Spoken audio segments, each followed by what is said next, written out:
السلام عليكم، كي دايرين؟ لاباس عليكم؟ نتمنى تكونوا كاملين على خير وبخير، ومرحبا بكم معايا في قناتي الشيف ملكه. اليوم اخوتي غادي نشارك معكم كيك يومي اقتصادي عائلي تيحمق لذيذ بزاف، غادي يعجبكم صدقوني. هذا الكيك هذا ديال تحمرة الوجه. هنا كما شفتوا غادي ندوز للطريقه والمقادير. عندي 4 ديال البيضات يكونوا بحراره المطبخ، غنزيد عليهم واحد الرشه ديال الملحه، وغادي نطرب هذا البيض مزيان. المهم بحال اللي غادي ندير لا جينواز، غادي نطرب البيض مزيان ما نحبش متطراب. هنا غادي نزيد واحد الكاس ديال سكر سنيده شويه بشويه وانا تنطرب في البيض. طريقه سهله، ما تحبسوش متطراب. صافي من بعد ما طربت شويه البيض مع السكر غادي نزيد كاس ديال الزيت، حتى هو غادي نزيدو شويه بشويه وانا تنطرب في البيض. صافي من بعد ما غادي نزيد الزيت غادي نطرب شويه، وغادي كيتضاعف معايا الحجم ديال البيض ويولي على هذا القوام هذا، على هذا الشكل هذا، بحال اللي بيض وفيه الرغوه. غادي نحبس تطرب. صافي هنايا غادي نزيد المكونات الاخرى. عندي هنا كاس ديال الحليب يكون بحراره المطبخ، غادي نحرك شويه ونزيد ياغورت. هنا عندي نكهه الفانيليا، نتوما ديروا اللي عندكم موجود في الثلاجه. صافي وغادي نحرك داك الياغورت شويه تنطلقو مزيان، ومن بعد غادي نزيد 3 ديال الكيسان ديال فرينه، او من قبل غادي نزيد بعدا واحد الساشيه ديال سكر فانيليا حتى هي تعطي واحد المذاق زوين. كيما شفتوا هنا 3 الكيسان ديال فرينه غادي نغربلهم،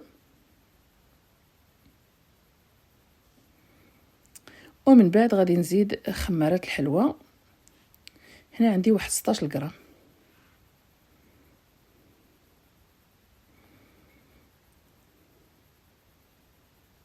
صافي غادي نغربل حتى داك الخماره، وغادي نحرك هكا مزيان. غادي نخلط مزيان.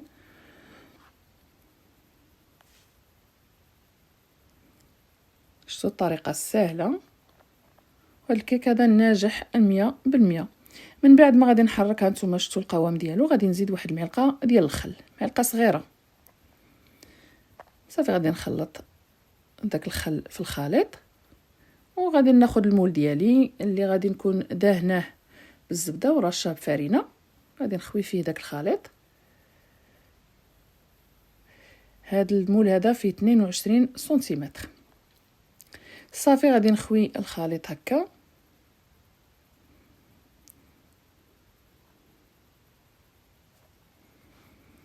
صافي هنايا عندي الفران شاعلاه يلا من التحت كيسخن. غادي ندخل الكيك يطيب من التحت، ومنين يطيب مزيان غادي نشعل عليه من الفوق باش يتحمر. هنا كما شفتوا الكيك خرجته من الفران هو طايب. غادي ندوز نوجد معكم باش غادي نزين هذا الكيك هذا. المهم غادي ناخذ هنايا واحد 100 غرام ديال الشوكولا بيضه.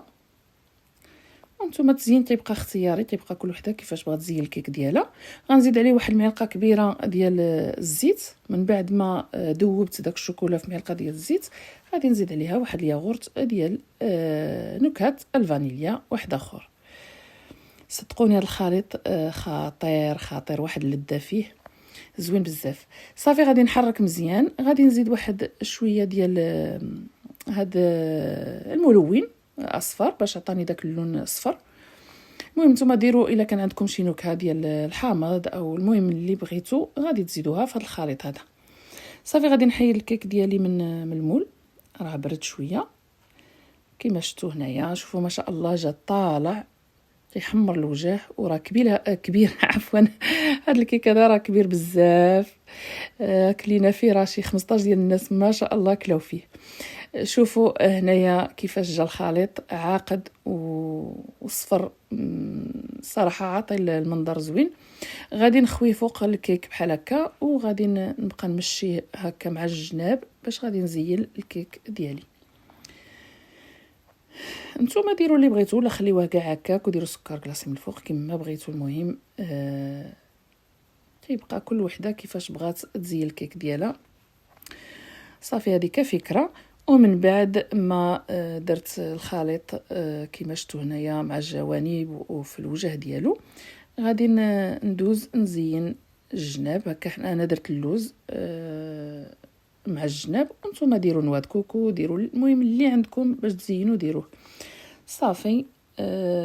هنا غادي نحط هاد لي غرين دو كافي والشوكولا، انتم ديروا اللي بغيتوا.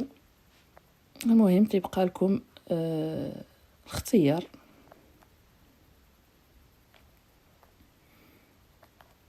كما شفتوا تزيين بسيط، ولكن جا المنظر زوين